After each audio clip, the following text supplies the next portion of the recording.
മണി making machine. ഒരു കാലത്ത് Indian സിനിമയെ തന്നെ കിടിലം കൊള്ളിച്ച ചിരഞ്ജീവിയെ അന്നത്തെ ദേശീയ മാധ്യമങ്ങൾ വിശേഷിപ്പിച്ചതാണ് മണി മേക്കിംഗ് മെഷീൻ എന്ന്. എന്നാൽ ഇന്ന് ആ പേര് അക്ഷരാർത്ഥത്തിൽ ചേരുന്നത് മലയാളത്തിന്റെ സ്വന്തം മോഹൻലാലിനാണെന്ന് നിസ്സംശയം പറയാം. കഴിഞ്ഞ കാലത്തെ മോഹൻലാലിന്റെ ബോക്സ് ഓഫീസ് പ്രകടനം സൂചിപ്പിക്കുന്നതും അതാണ്. 2016 തെന്നിന്ത്യയിൽ ഏറ്റവും കൂടുതൽ പണം വാരിയ ചിത്രങ്ങളുടെ ലിസ്റ്റ് എടുത്താൽ മുന്നിലാണ് മോഹൻലാൽ ചിത്രങ്ങൾ. 25 കോടി മുതൽ മുടക്കിലെത്തിയ പുലിമുരുകനിൽ നിന്ന് തുടങ്ങാം. ഇന്നും തിയേറ്ററിൽ വിജയകരമായി പ്രദർശനം തുടരുന്ന ചിത്രം ബോക്സ് ഓഫീസിൽ നിന്ന് നേടിയത് 150 കോടിയോളമാണ്.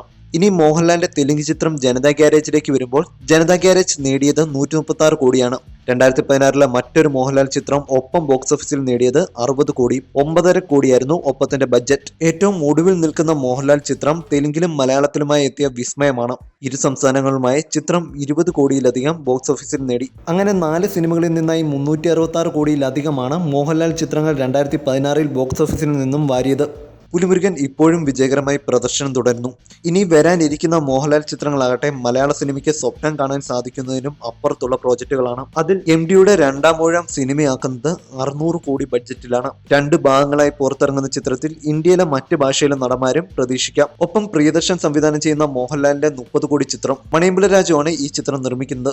കൂടാതെ മുടങ്ങിപ്പോയ മോഹൻലാലിന്റെ ജാക്കി ചാനുമൊത്തുള്ള വമ്പൻ പ്രോജക്ട് നായർസാന്റെ ചർച്ചകളും പുരോഗമിക്കുകയാണ്. അങ്ങനെ മലയാള സിനിമയെ ലോക സിനിമയ്ക്കൊപ്പം നിർത്തുന്ന ചിത്രങ്ങളാണ് അണിയറയിൽ മോഹൻലാലിന്റേതായി ഒരുങ്ങുന്നത്. അതുകൊണ്ട് തന്നെ ധൈര്യമായി പറയാം മോഹൻലാൽ മലയാള സിനിമയിലെ മണി മേക്കിംഗ് മിഷൻ എന്ന്. You're watching me on metromatney.com. on metromatney.com. metromatney.com. Subscribe for more videos. Subscribe for more videos. Subscribe here for more videos. Subscribe now. Thank you.